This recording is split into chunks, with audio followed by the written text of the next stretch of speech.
Good morning and welcome back to my channel. My name is Daikiry and I wanted to do another get ready with me. As you can see by the title, there's gonna be a little bariatric surgery chit chat. I wanted to do another get ready with me. I'm gonna be filming hopefully later on today a little Shein haul, so I wanted to get cute and anything.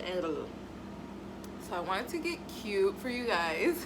And I am sitting in my living room. I'm on the floor. I have my makeup right in front of me. I did my eyebrows already. And like I was saying, I wanted to redo this little get ready with me because my first video, as I was editing, I noticed that I forgot a lot of steps and the makeup was a disaster. So I'm gonna do my makeup in a way that I kind of do it all the time. That way it won't look so bad for YouTube. So I'm gonna get a little closer so you guys can see what I'm gonna do with my face, and then we can start talking about bariatric surgery.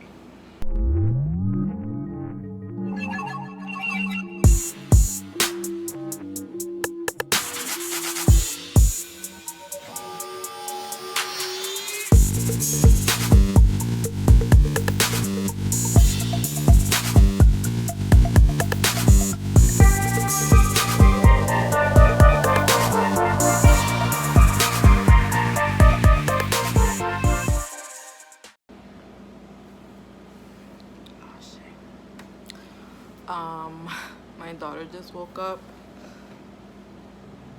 Well, she's about to be up.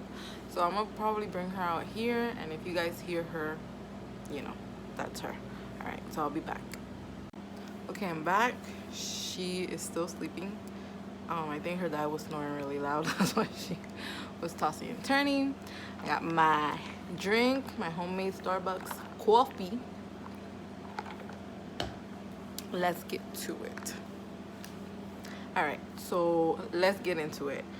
Bariatric surgery, right? Everybody knows it's like to lose weight and stuff like that is usually good for your health. If you're I had health issues. I was always a big girl, and I was, at this point in time, I think I was 29, and I had been like overweight my entire life. So at 29, I was diabetic. I was diagnosed as a diabetic when I was 25 years old. So I was living with the disease for those 4 years and just going through it, trying to like learn what to eat, how to eat, to control my my sugar levels and stuff like that. It's hard, but you can do it. And I was doing it. I was, eating healthier. I was trying to work out because even though at that point in time my doctor had suggested the surgery, I was scared to do it.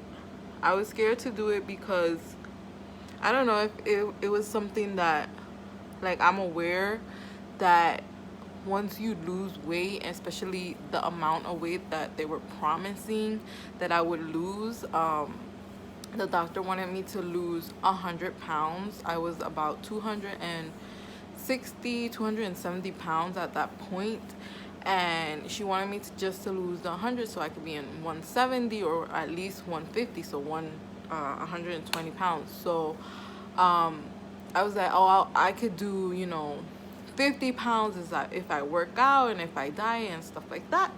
So that's what I was trying to do. I even started like these weight loss shakes. I don't want to say the brand name, but yo no voy a decir nada ya. Con eso yo te estoy diciendo todo. I tried that. I tried the shakes. Basically drinking my meals with those shakes because they were supposed to replace 2 meals in a day. And yeah, that's what I was basically doing. What happened, I don't know if it was this also tied in with the fact that at that same time I had switch shifts. I was working 6 p.m. to 6 a.m. and obviously with a switch like that, your eating habits switch.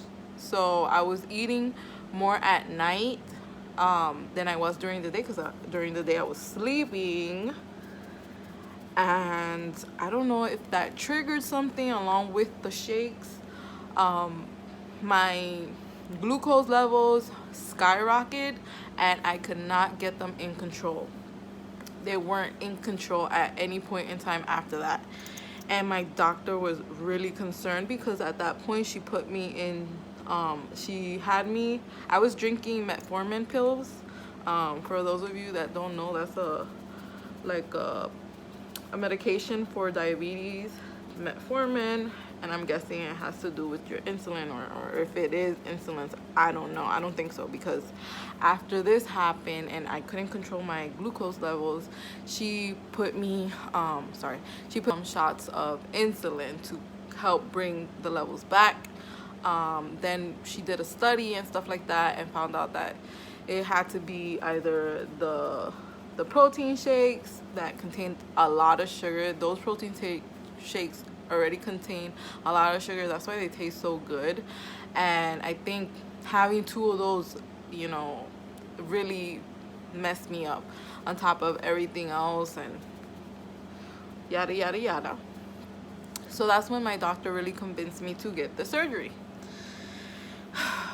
The pain that I was going through, my feet were burning. Like, it's a burning sensation and it's horrible. Like, I could not sleep. So I was like, you know what, I think I'm young enough to make this choice, to repair as much as I can before it's too late. And why not? Let's just take the chance. I'm young. There were complications. I mean, not complications. There are risks when you do have surgery. So I kept that all in mind, and I still decided to go in for the consultation and just ask, all my questions and see how was the process, like what am I supposed to expect. Okay, my daughter really did wake up now, so I'm gonna go get her and I'll be right back. And I'm back. So if you hear little noises, that's my daughter in her chair. I'm gonna be using, this is the, what is this, Revolution Chocolate X Elixir. I don't know how to speak. Smells like chocolate. I think this is like a dupe for like the toothpaste. Look how pretty it is. I like doing neutral colors.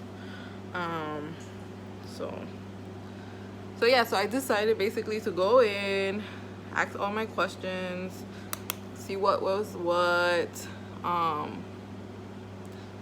And yeah, after like the consultation, literally they basically booked the surgery. Basically at the end of that consultation, I already had a date.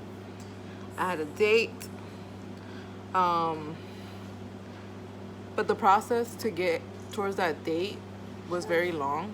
You have to go through so many doctors to make sure you're ready for this surgery, like physically, if your body can handle it. Also, in the meantime, you have to do a diet. If you're at a certain weight, they want you to lose some weight before the surgery.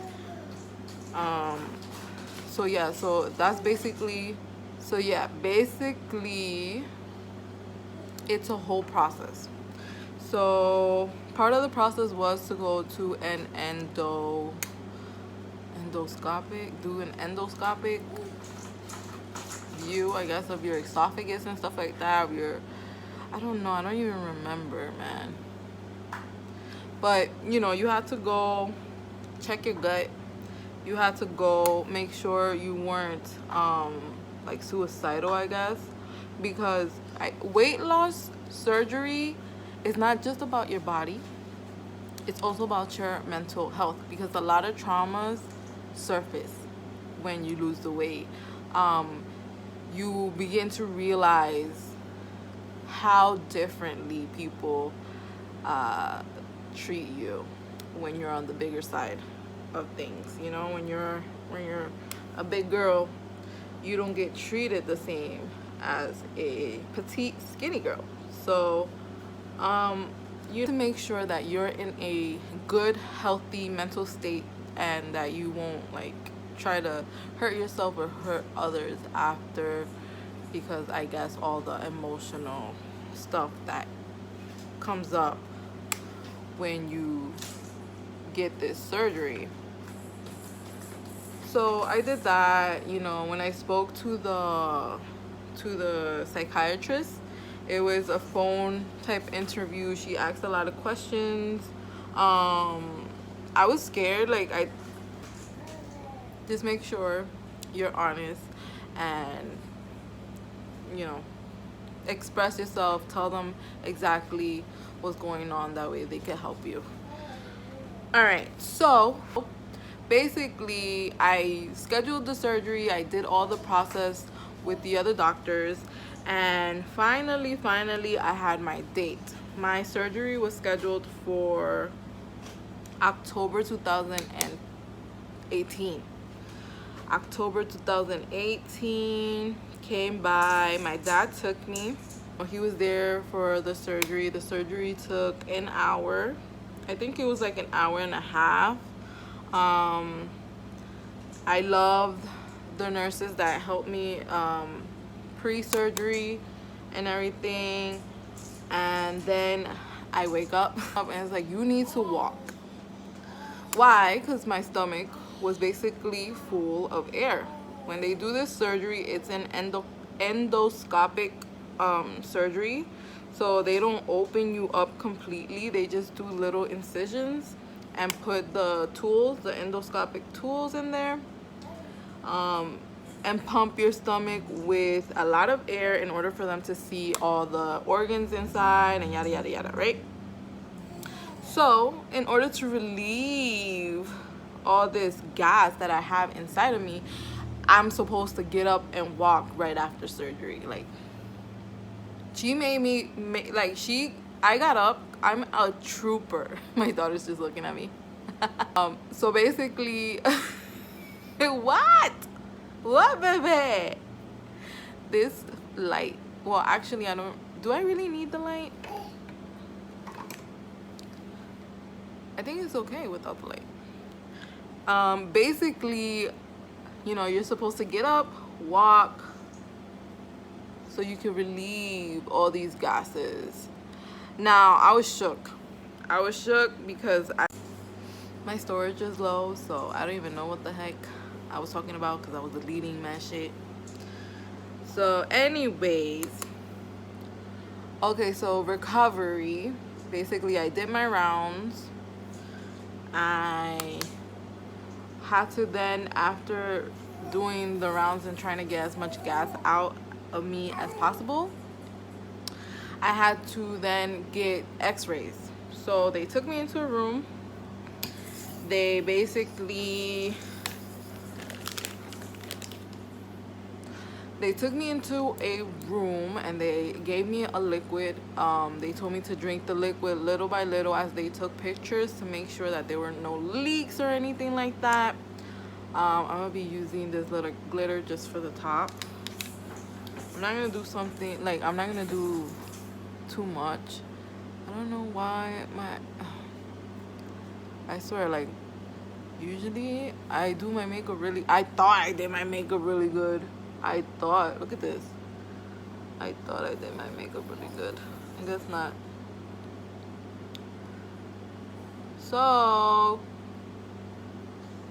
I had to change phones. I'm using my boyfriend's phone. I had to change because my storage is completely low and my light is possessed and it keeps on turning up. The brightness keeps on going up and down.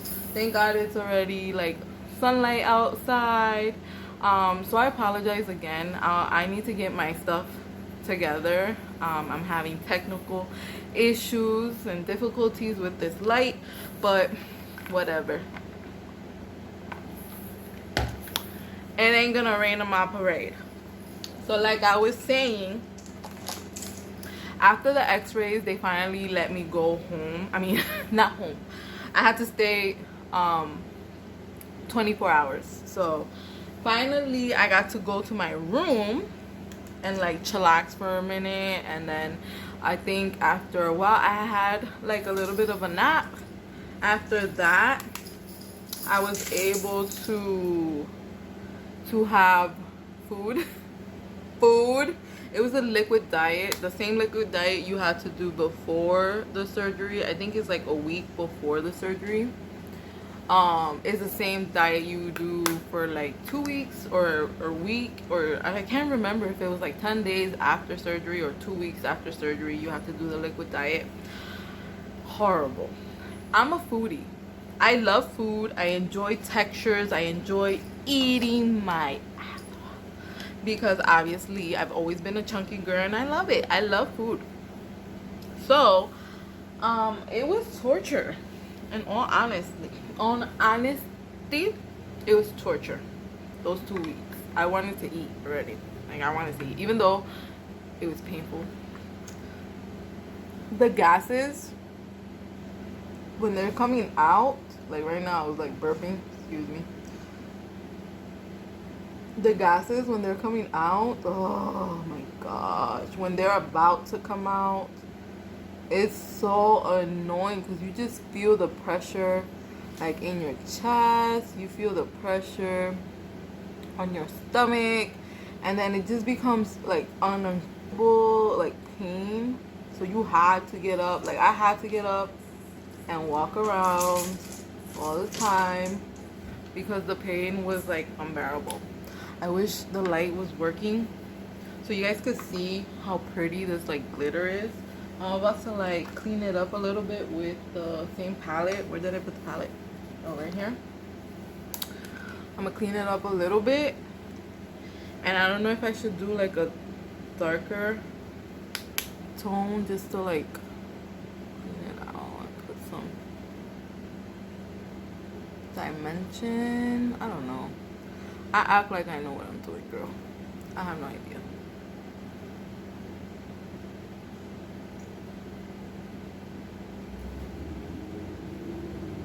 I can't see shit because the ring light doesn't want to work. Look, I'll turn it on and it turned right back off. This ring light had no issues before. I don't know what happened. I don't know. Stop recording or don't use the ring light. I'm still gonna record because God loves me. I'm God's child. Why wouldn't he want me to do something that makes me happy? And recording makes me happy. So the light's gonna be a little bit bright, but it's because my light has its own mind. My light is with it. She's like, you need to shine bright like a diamond, girl. All right, anyways, that's all I keep on saying. Shine bright like a diamond. Shine bright like a diamond. So yeah, my ring light is a little crazy right now, but we're just gonna ignore it. This video, I'm gonna have to cut a lot of parts because my ring light wasn't working at the beginning of this video when I changed the freaking the phone, because my storage on my iPhone ya no más. No me queda más que aguantar bien mi derrota y brindarte felicidad. Anyways, so I went to my room. I did the liquid diet. Once I went home, I had to buy like clear protein. It was disgusting. After that, I started with the Premier proteins, which were disgusting. Before the surgery, I didn't think none of these proteins were disgusting, but I guess like after surgery, your palate does change or can change, and the stuff that you used to like or eat before might not be your cup of tea. You know what I'm saying? Because I remember before I had the surgery, I consistently ate yogurt. I loved eating yogurts. I loved the Chobani, the Greek yogurts, the regular yogurts. That was my breakfast. Like, I would have a yogurt, some fruit, and call it a freaking day. After the surgery, since it was something that I had to have every day, I don't know if it was just the fact that it was after surgery, it was just nasty to me, and I haven't felt the same about yogurt since. I can have it here and there, but it's not something that you'll see me eating every day like I used to. Then I started that like baby food diet where everything had to be completely cooked, even fruits. I was having like mostly veggies and like protein. So the way you're supposed to eat after surgery is basically you eat your protein first, then you eat your vegetables and stuff like that, and then you'll eat your carbs. So that way that if you get full, at least you had like the important nutritional foods first. I'm sorry. My daughter sees me talking and she's like, she wants to participate. So I'm sorry. Yeah. Now I'm gonna do my face. I already put my primer and everything. Do my face. So once I was able to like eat, it was still hard. Why? Because I was used to eating like big quantities, that when I looked at my food and like the plate and the amount, what? It sounds like a little bird. When I was like looking at the amounts of food that I was eating, I was like, damn, like I don't eat anything. Also, the vitamins. So I purchased vitamins that my surgeon recommended.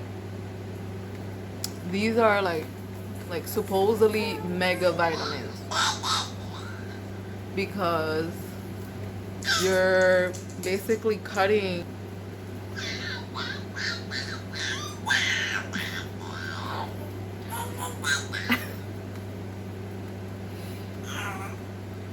you're cutting in half all your nutritional source. So the vitamins are like huge, or it's a lot, like a big scoop of vitamin to add to your juice or water, and it don't really taste great. So I bought vitamins, and I also bought calcium, chewable calcium. They were really good. They were chocolate. Before surgery, they were really good.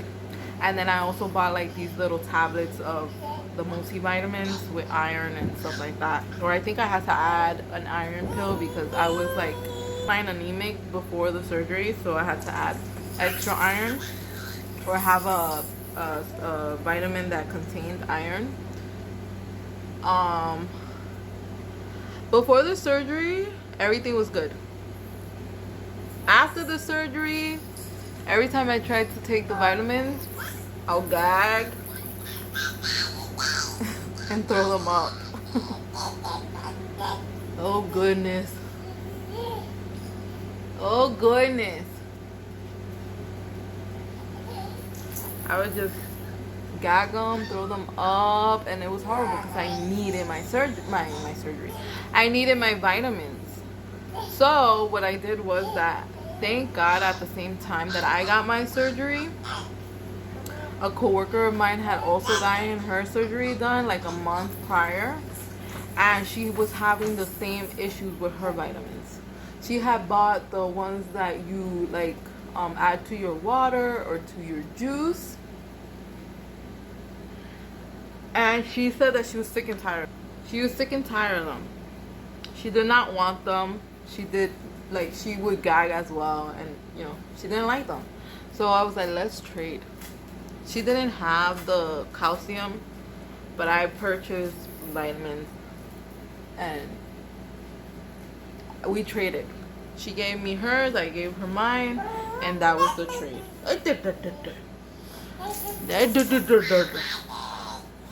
That was the trade, basically. No. So we trade, and I love the fact that she had gotten the surgery with me, basically. Not with me, but like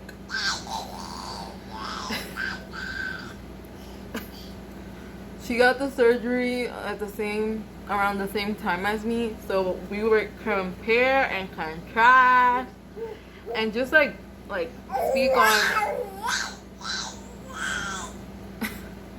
just speak on our experiences. We had different surgeons and everything, so it was completely different, like different experience. So once I started losing the weight, you know, slight trauma started to come up. Like I was saying before, people treat you so different. And that's when you start realizing that you're gonna have people who are gonna... Alright, so I got my Milani bronzer. And like I was saying, you know, you start to notice like how people treat big girls compared to skinny girls or petite girls, or you know, whatever size is socially acceptable or was socially acceptable. So people do treat like women differently based on their size, and that's horrible, because at the end of the day, I'm a woman. Why should I be treated not as a woman because I look, or because I am of a certain size? You know, that shouldn't matter. But now, thank God, like, standards are changing, times are changing, and even though the world is not completely 100% accepting of us big girls, you know, we're making the move and we're making the changes, and hopefully one day it will be acceptable. You know what I'm saying? Like, sure, got it. Setting the living room light brightness to 100%.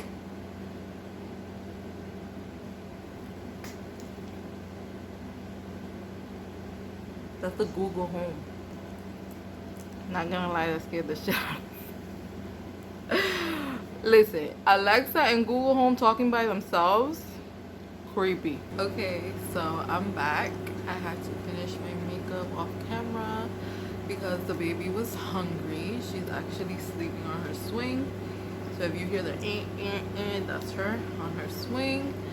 And yeah, so this is how the makeup came out. I feel like it came out way better than the last video. But yeah, you guys let me know. My hair is still wet. I tried to curl it a little bit, try to like revamp my curls. After this video, I'm gonna be filming a haul, so I invite you guys to stay tuned for that. And I want to actually get back to the conversation, but give me 1 second. I'm gonna bring you guys in, okay?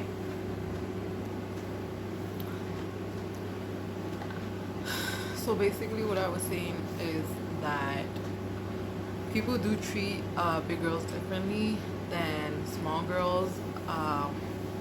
It's a shame, because we're all women. We all deserve respect. We all deserve love. We all deserve attention. You know, we all deserve to get treated like princesses and queens. You know, please treat your fat friends. Your fat friends, your chubby girls, your hunky girls. I don't know if that's a thing, but treat them with love and respect, okay? Doesn't matter if they're your type or not. Treat everybody with respect, please. So I was going at that point in time through a lot of stuff, because I noticed people's behavior changing.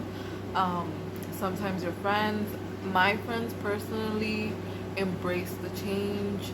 They were there for me. They were very supportive. My family as well. I had a few people in my family who, you know, took the opportunity to make fun of me because I was losing my butt, my boobs, everything was going. Anything that has grease in your body is the first thing to go. And as a big girl, that was a lot of grease I had all over my body, but I also had, you know, a nice size butt and a nice size bust. That was all leaving. So they took the opportunity to make fun of me because they were big. We were all like on the same boat. Obviously I was bigger, but they were big as well. And then they saw me losing weight, you know what I'm saying? So la envidia mata, mi amor, ¿qué te pasa? La envidia mata. So get well, bitch. Anyway, so yeah, so I was going through that. People were acting funny around me and then claiming I was the one who was acting different. I was acting different. I'm gonna be completely honest with you. I was different because I felt different. Being in a thinner body that is socially acceptable made me change. Not in my personality. I was still who I was. However, I did altered a little bit. I was way much more confident. I mean, you expect me not to be confident after I've had surgery, after I'm putting in the work with the diet, after I'm working out, and I am doing all that I need to do to change my physical self. You think I'm not going to be confident? I was confident, and I still am confident, and I used to be confident when I was 270 pounds. Y se apagó la luz otra vez. I used to be confident, you know what I'm saying? I was very conceited as well as a big girl, because I learned to accept myself as a big girl. I had it in my head that I was never going to be a skinny girl, so I had to learn to love myself and just accept the fact that I'm fat. Everybody else in the world can see that I'm fat, so why am I trying to hide my arms, my stomach, my legs? There's no point, because at the end of the day, everybody sees it. And if you don't like what you see, as in the other person, not me myself, if you don't like me or you don't like how I look, then bye. Close your eyes. No me tienes que mirar. You don't, it's not an obligation. I'm not here for you then. You know what I'm saying? I wasn't made for you or to make you happy. So I learned that, I understood that, and thank God I learned to love myself, because it would have really broken me now that I gained weight after my pregnancy.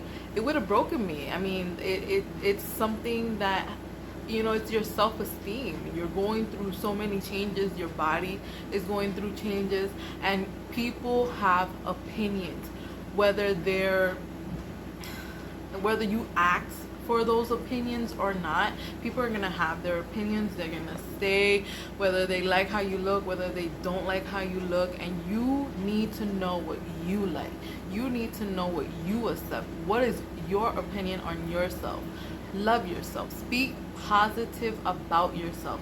Love the things that you love the most, because you need to love yourself as a whole, but you always need to have those certain things that are like your top 5, your top 10 things that you love about yourself. I encourage you to find that within you. That way, no matter what happens, if you lose weight, if you gain weight, you will always have those things. Or you can look for new things. Be positive, even though there's like this toxic thing about being positive as well. You know, you're gonna have your feelings, you're gonna feel the lows, but when you feel the lows, concentrate on the highs. Or what I do is that I was struggling, you know, as a Colombian, Puerto Rican woman. I wanted to be curvy, and during the time I was losing all this weight, I was losing all my curves.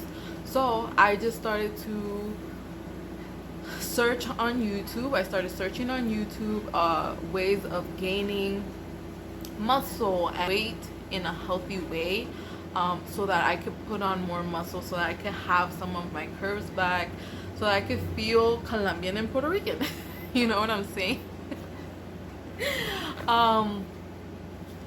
It was a struggle. At the end of my journey, I'm saying the end because I got pregnant and then I got fat again. So at the end of that journey, I was gaining muscle and stuff like that, and I was very proud of where I was at. I wasn't where I really wanted to be, but at the end of the day, you're never going to be where you actually really want to be, because you're always going to want to progress and work on yourself and change this and that. That's why I understand when women get surgeries, they want to continually get surgeries so that they can fix themselves. And I don't have nothing against surgeries. You have the money to do it and you want to do it and it's gonna make you happy, do it. If it's gonna make you happy, do it. And same thing if you want to work out and you want to put in the work or put in the money. It's your body, it's you, it's your self-esteem. You do it for you, don't do it for nobody else. Okay? If a man is telling you to kick his ass to the curb, okay? Mama, you do it for you, okay? Quiérete, amate, trabaja para ti, and everything is gonna be good, okay? Not perfect, but good. So I got pregnant, I gained the weight. I am now, I think, a size under from what I used to be. I did not lose much weight. I'm not even stressed about it, honestly. Yo ahora me pongo una faja. And hopefully if I could do the haul, I will show you guys the faja that I use. And I keep it pushing. I am not a size 2. I'm not a size 5 anymore. I lost 100 pounds. So I was at 155. I lost more than 100 pounds, but like from the surgery date to the year mark, I had lost 100 pounds. So it's a journey, you know. You just have to focus on yourself, love yourself. If you're gonna get the surgery, go ahead and do it. Just work on yourself. Don't allow your cravings to come and take the better part of you or the best part of you. Just, work on yourself if this is what you want to do. If you don't want to work on yourself, don't do it, girl. Don't do it. Whatever. Do what you want to do. What else I wanted to speak on? Oh, well, now that I am a big size, look at these big ass arms. They're arms. Mine's jiggle and wiggle. You know that if I make a potato salad, that shit's gonna be good. You know that when I cook, this shit's gonna be good because I got the auntie arms, okay? So, so I'm sorry that this video was crazy once again. I have to get this light checked out. I'm gonna see if my boyfriend does it later, or if I'm just gonna have to buy a new one. If that's the case, then I'll just buy a new one. Who cares? Or I'll wait until the sun is out and I can get this beautiful lighting, natural lighting. I don't need that light anyways. So do I want to add anything else? I don't know if I want to add anything else to this video. It's been a little hectic and I've been all over the place. If you guys are interested in knowing a little bit more in detail about bariatric surgery and all the shenanigans that I went through, even though I don't think there's much else to tell, I could always do another video if anybody has any questions. But that's that. This is the makeup look. I hope you guys like it. I was kind of like hesitant of this video because of all the problems that I had, but I think I'm just gonna mash it all together and just put it out there. This is real. This is my real life. This is my struggles. This is the journey. All right, I told you guys to join me on this journey, and hopefully I get better at videos, and hopefully I get better at makeup, and there's a lot of more things I want to share on this channel. So if you're interested, mira, la camisa sucia de maquillaje, ¿tú puedes creer eso? So I love recording. You guys probably gonna see more of me, and subscribe, comment, like if you want. This is not an obligation. It's all free. So if you want, go ahead and do that. Follow me on TikTok. I'm gonna put my handle somewhere here, and I might share some pictures of how I looked before and then after the surgery, so that way you guys could see, and you know, you can see me and get to know the old me. Yeah, so anyways, this has been a really long video, and I'll see you guys on the next one, or rather, you guys will see me. Bye.